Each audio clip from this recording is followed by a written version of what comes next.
Welcome to the Unisa Science Campus. In this video, we are going to be showcasing the Unisa Florida campus, which is located in the city of Johannesburg Municipality in Florida, Roodepoort.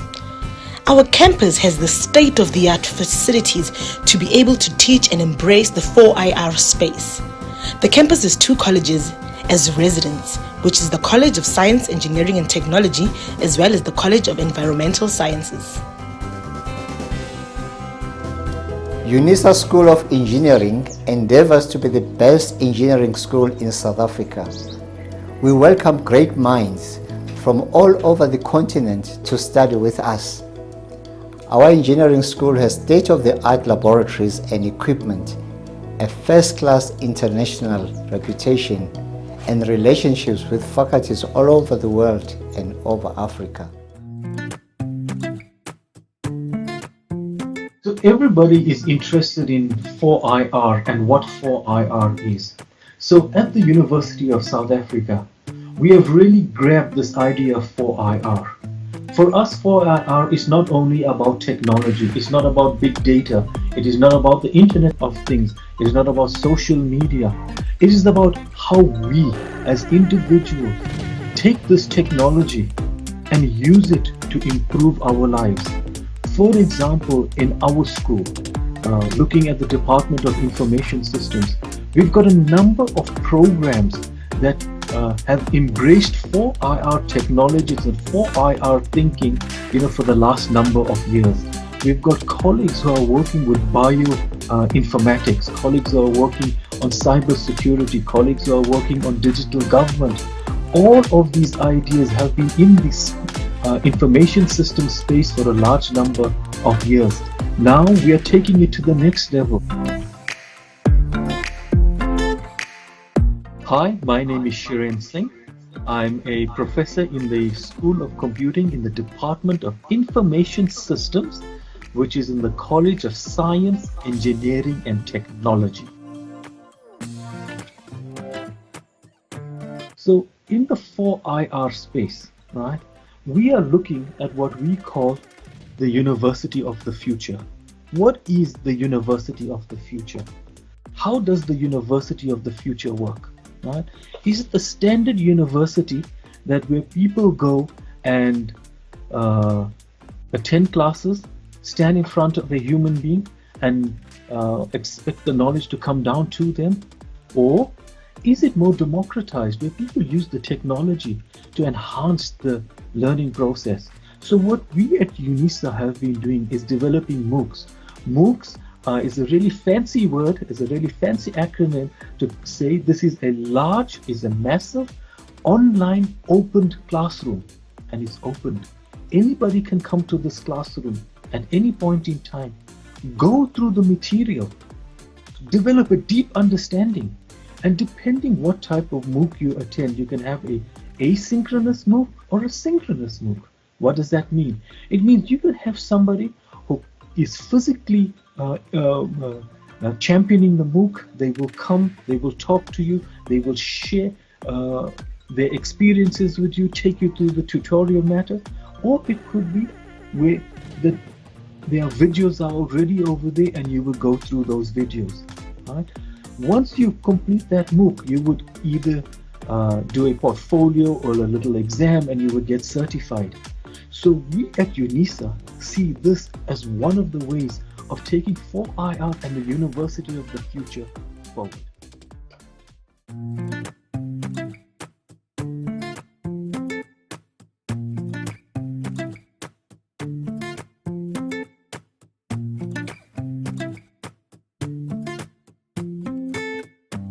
For me, 4IR refers to the current period we are in of rapid technological growth, which is fundamentally changing the way we live or the way we do things. I think now, if you look at everything, we are using technology in everything: cooking technology, teaching technology, training technology. Technology has taken over, everything. So there are various applications that come with 4IR. there is machine learning, there is artificial intelligence, there is also virtual reality. Virtual reality is taking a kid or anybody into a, not the actual environment. It's a virtual reality. I'm Besta Chimbo from the School of Computing. Basically, I need to talk about two things that I am involved with. Firstly, I would like you to know that my key focus area in the school is human-computer interaction. That is, my area of research. And there is a new project that I am starting. So that's the one I gave a short brief to you guys.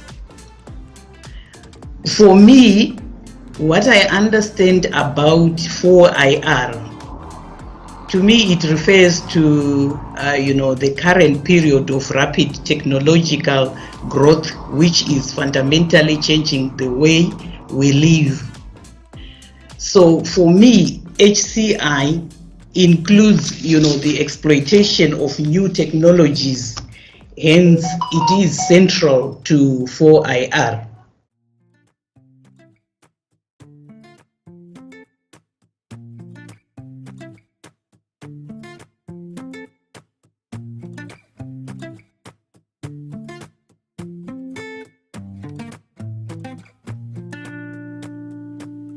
Hi, I'm Professor Anne-Marie Kritzener, and I am in the Information Systems Department in the School of Computing in CZ College. And I want to talk about cyber safety awareness. Where does this fit into the fourth industrial revolution, and what are we doing for the future that is coming sooner than we think? Technology has developed over the last few years. We had the different industrial revolutions from first, the second, and the third, and we're finding ourselves within this fourth industrial revolution. The fourth IR is not only changing what are we doing, but it's fundamentally changing who we are and how we interact with technology. Technology is one of the items that will be in the future being integrated in everything we do, in business, government, as well as education. In the Information Systems Department, we are trying to ensure that communities, for instance teachers, parents, and school learners, are cyber aware. So when they are in cyberspace, they are safe. So what are we doing in the Information Systems Department? Well, we are trying to educate communities regarding cyber safety, how to protect themselves in cyberspace. We've got different short learning programs and different MOOCs that educate communities of cyber risks and cyber crimes and how to protect themselves in cyberspace. All cyber users today have access to the internet. The internet is becoming more relevant, more easily accessible to all cyber users. And it's very important to understand cyberspace we are in. Why? Because cyberspace is borderless. There is no rules or regulations within cyberspace. So it's very important that cyber users, no matter of your age or education, understands the risks. South Africa is doing quite a lot to try to protect people in cyberspace. For instance, the POPI Act and the Information Protection Act that is coming into play now. Why are we protecting our information? Because information is one of the resources cyber criminals wants to get their hands on, and they make money from our information. So it's very important, especially at Unisa, to educate communities on how to stay safe. For instance, not to fall for information attacks, for instance, phishing attempts. So within our courses and in our modules, we are looking at advances, for instance, cyber safety, that we can ensure that communities protect themselves. And it's only not in communities, it's in organizations as well.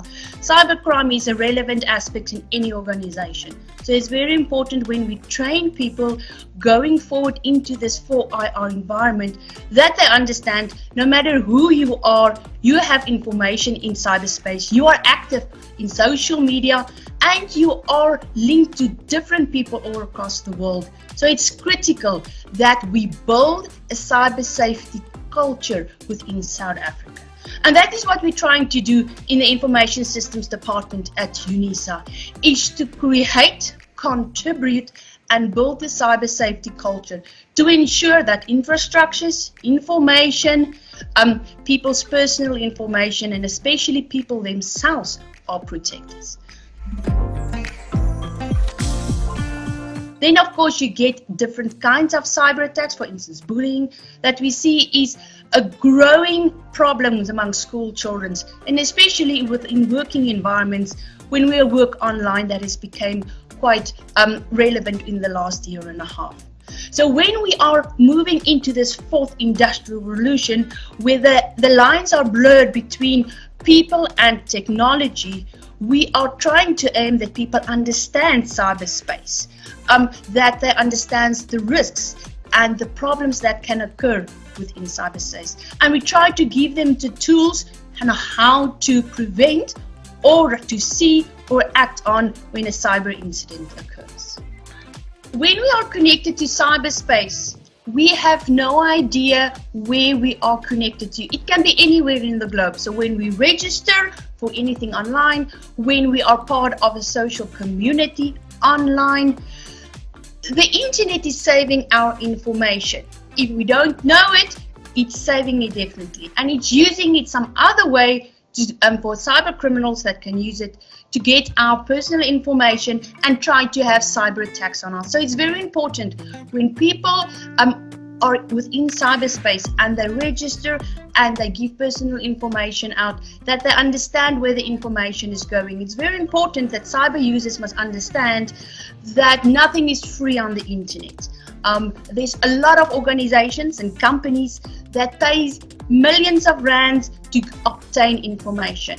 So if you register something online, if you want to download something from the internet and you have to give your personal information, there's always a catch to it, and we must always be aware and be vigilant. When we're on the internet, we have no idea who is the other person on the line.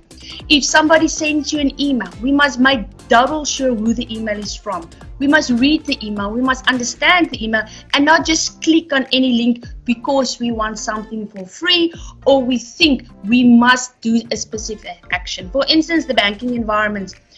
Your bank will never send you an email with a link to log onto your bank account.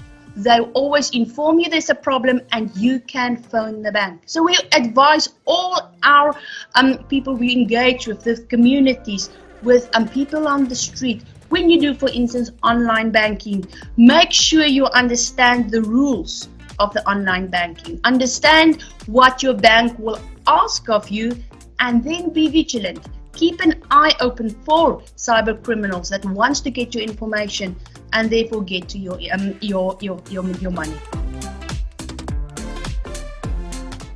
Phishing attacks. That is one of the ways cyber criminals get to your information. If you think that if you receive an email and you think you've won something, probably you have not. That is one of the easiest ways to phish somebody, to get information from somebody, or let somebody activate a link that will take them to a bogus site.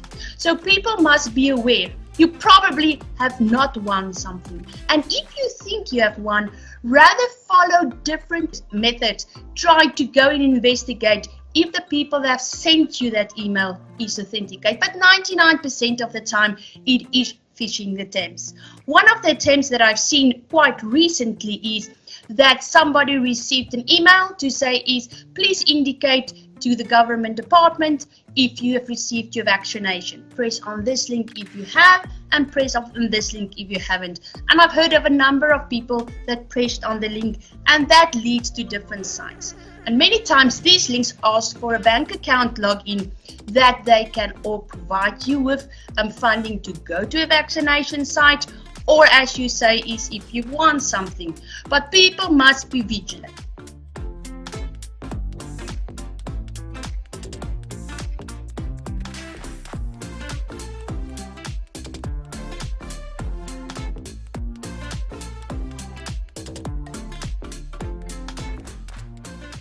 My name is Usisipo Freleni. So I fall under the applied electrochemistry, where we focus on the synthesis, characterization, and application of nanomaterials in various areas, particularly in water sensors, in energy storage, and in electrochemical water desalination. So basically, our projects are aligned with the United Nations Sustainable Development Goals. Goal number 3, which is health and well-being. Goal number 6, which is clean water and sanitation. And number 7, which focuses more on affordable clean energy. So basically our work is aligned also with the 4 IR, whereby we are developing technologies that will solve the problems that we are facing not only in South Africa but worldwide. Thank you very much.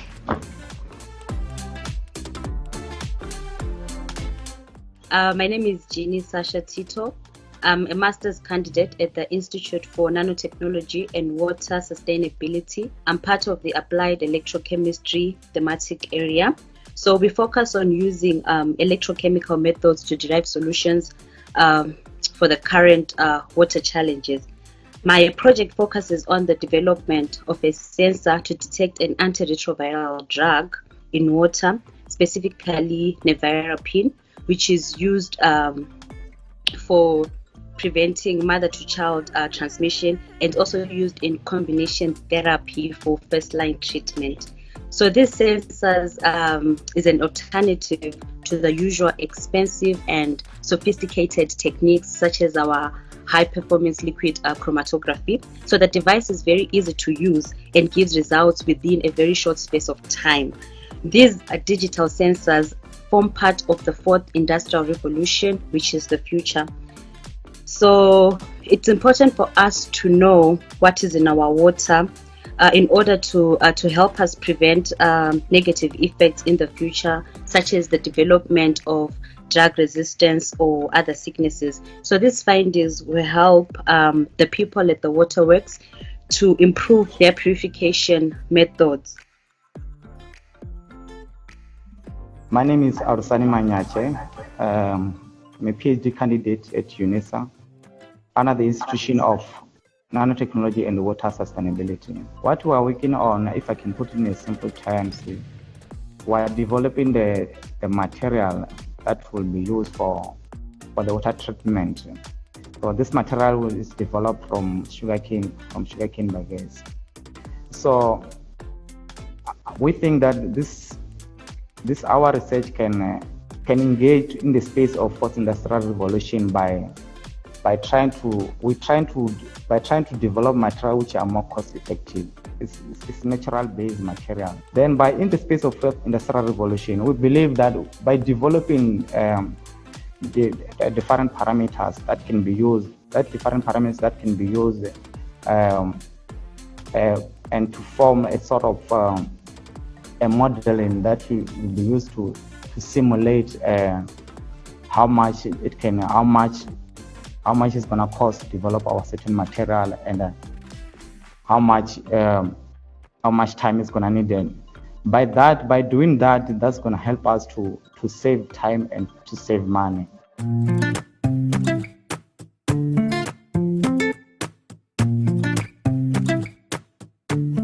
In terms of what I do as an associate professor, my field of work is in the urban water cycle and water treatment technologies, and there I develop a more holistic monitoring approach that integrates bioassays and chemical analysis techniques in order to provide a more realistic base of water quality monitoring within the framework of the water safety planning. So I look at identification of chemicals of concerns in water. So I develop those methods that will then inform what do we have in our water systems. This is very important in evaluating the treatment processes that we currently have. So as we all know, there are a lot of activities, anthropogenic activities, especially these industrial revolutions as they come. A number of people are producing chemicals, agricultural chemicals, industrial chemicals, pharmaceuticals, even like your vaccines, the COVID-19 vaccine, the personal care products and the like.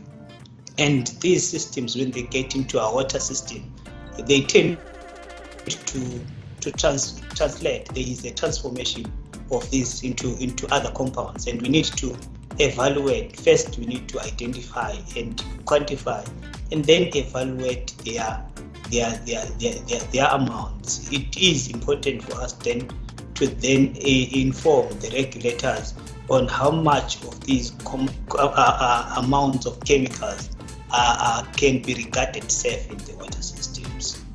So maybe just to link it with the fourth industrial revolution, as you asked, my take on fourth industrial revolution is the integrated or the infusion of technology and computers into what we do.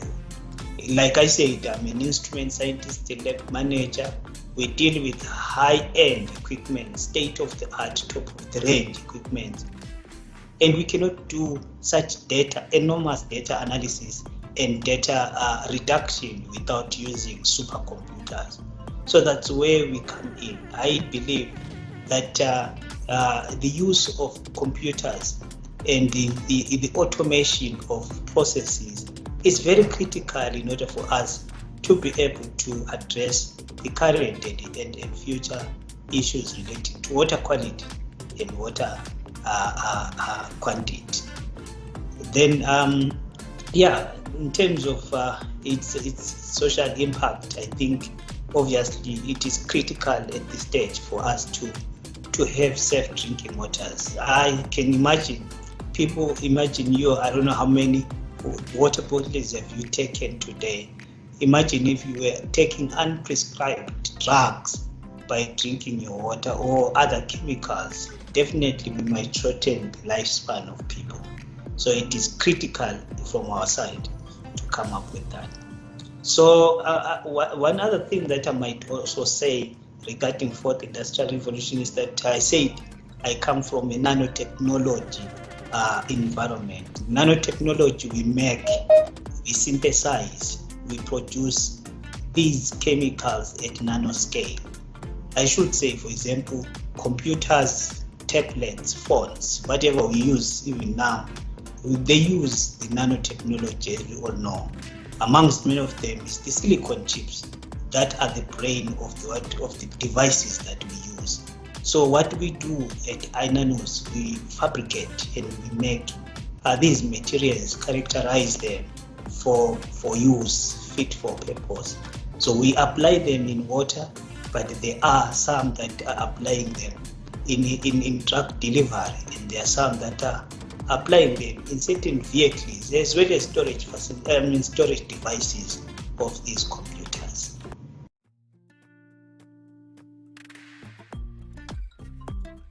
I'm Prof. Mutudi in the Department of Physics, full professor in the Department of Physics. I'm responsible for teaching tuition, in terms of tuition, as well as research.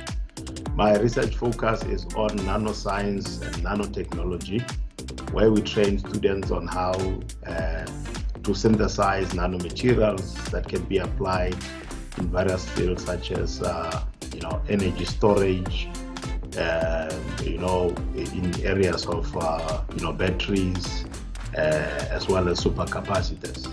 So that is what we are doing in the Department of Physics. And our students also, we are training them to be able to operate the state-of-the-art facilities available in the department. If I were just to mention a few that our students are in charge of, you have your scanning electron microscope that is being used to look at the structural properties of nanomaterials. Also, you can look at the elemental composition using the EDS. Also, we can look at in the photonics laboratories. Our students are able also to study nanomaterials, the optical properties of nanomaterials using our tunable lasers. So that is what our students are able to do.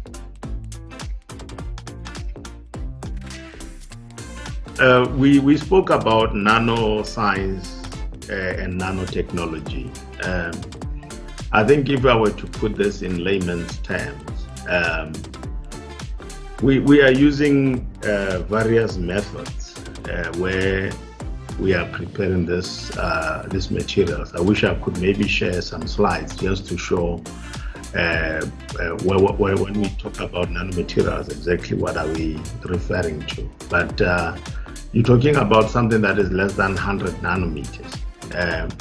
In this case, what we have done is we're actually tuning the properties of materials, meaning that as you reduce the material or you go into nanospace, then the properties of the materials continue to change. And that is something that is quite exciting, why we are studying this material. So we look at the optical properties of these materials. For example, you can excite these materials using lasers, and then you'll be able to extract information from that. And also, we can use a scanning electron microscope to be able to study or to investigate the structural properties of the materials that you have prepared, because we use various methods where we prepare these materials. You've got your microwave technique, you've got your sol gel method. So depending on the application that you'll be using these materials for, so you use various methods for that. And also there's another technique that our postgraduate students are using now, where they prepare materials using green synthesis method, where the plant extracts are being used to prepare our nanomaterial. My name is Alex Kubarega. I'm an associate professor in the Institute for Nanotechnology and Water Sustainability, which is housed under the College of Science, Engineering and Technology Institute, and I fall under the nanoscience focus area, and I'm the thematic area leader for the nanostructured materials thematic area. So in our thematic area, we basically focusing on the synthesis of nanostructured materials for various environmental applications. So these nanomaterials are unique materials that have got a very high surface area, and we do use them for various applications, such as removal of pollutants from water. We do use them for absorption of pollutants from water, and various other applications that have got something to do with decontamination of the environment.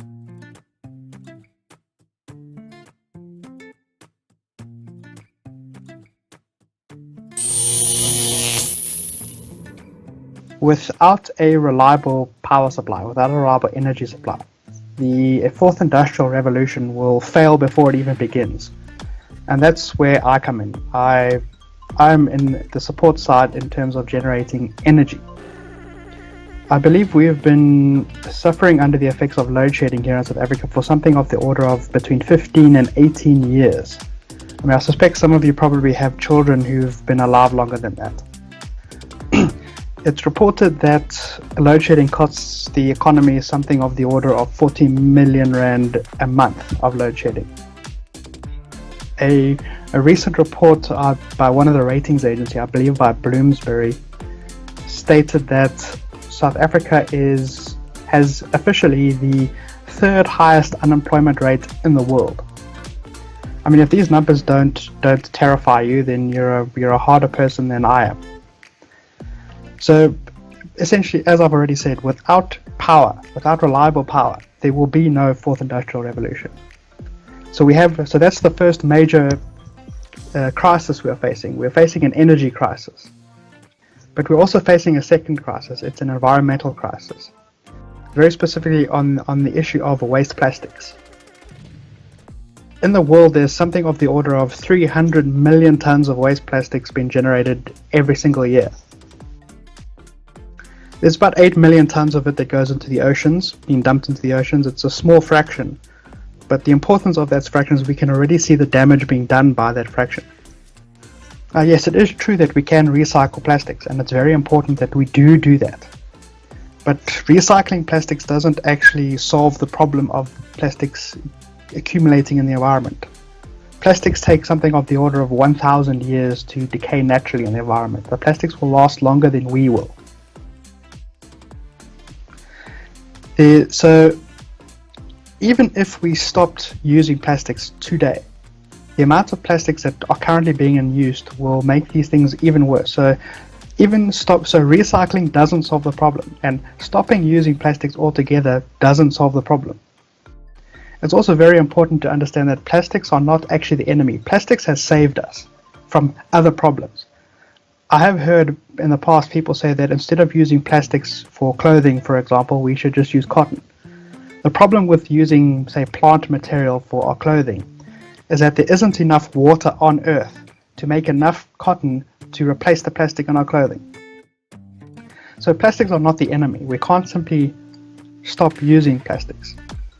So I mean, what we really have, so there's our second global crisis. We have two global crises. One is the energy crisis, the other is the environmental crisis. Does it not make sense to use one problem to solve the other problem? And that's where waste to energy technology comes in. We can take these waste plastics and convert them into electrical power, getting rid of one problem while at the same time solving another problem.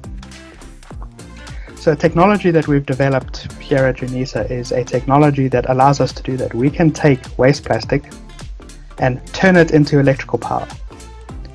We do this by going through a series of chemical reactions and recovering the power using gas turbines. At the moment, this technology is still quite in the early stages of development, but there's still a lot of research to be done to make it work well and to make it work properly. Now, what we have found is that here in South Africa, our electricity generation is very dependent on coal. Now, in the best case scenario, so if everything was working perfectly, coal is able to produce 10 gigajoules of energy per ton of coal that you burn. If we instead used plastic rather than coal, waste plastic, we can potentially reach an energy output of 30 gigajoules of energy per ton of waste plastic. This is 3 times more effective than a non-renewable.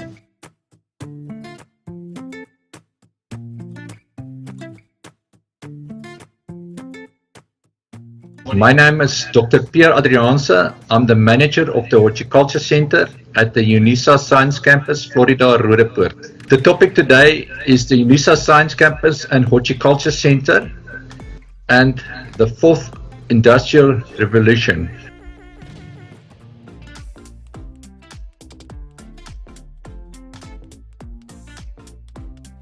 The fourth industrial revolution has a major influence on farming and agriculture.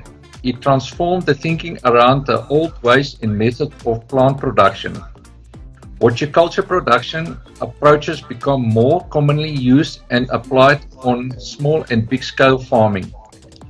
The old Dutch saying, meten is weten, measuring becomes knowledge, becomes more relevant than ever in the 4IR context.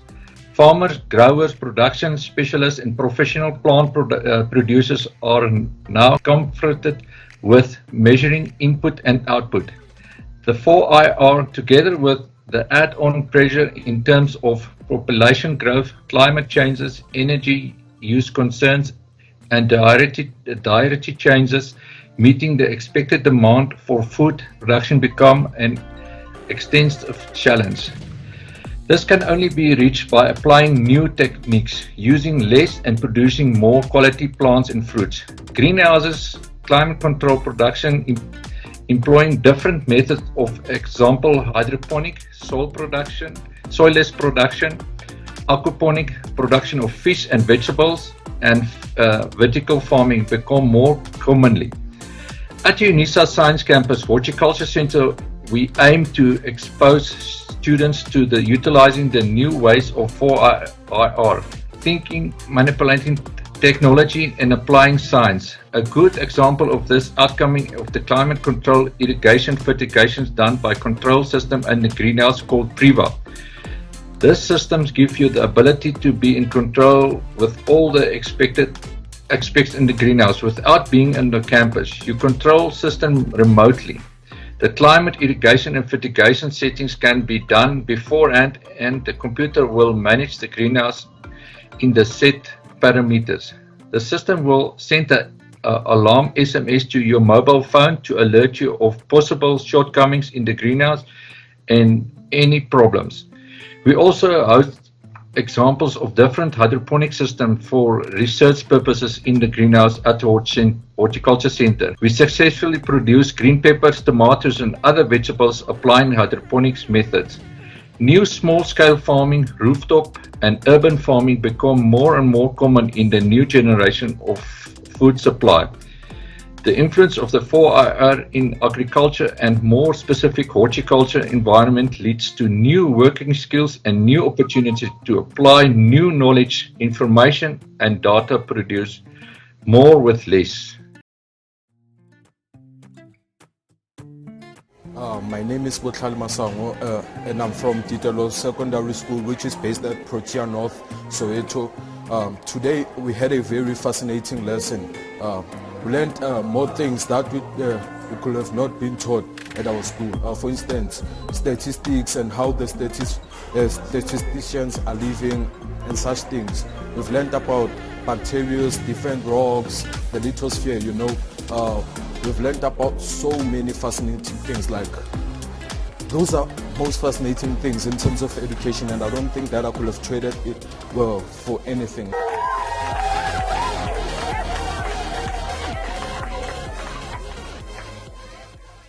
Thank you to all the people who made this documentary possible, more especially the Unisa CSET team and the Rakuma creatives. And also, thank you to the CSET management and DSI, NRF, SASTA for the continuous support. And lastly, the science engagement community for attending our sessions. Hakensa.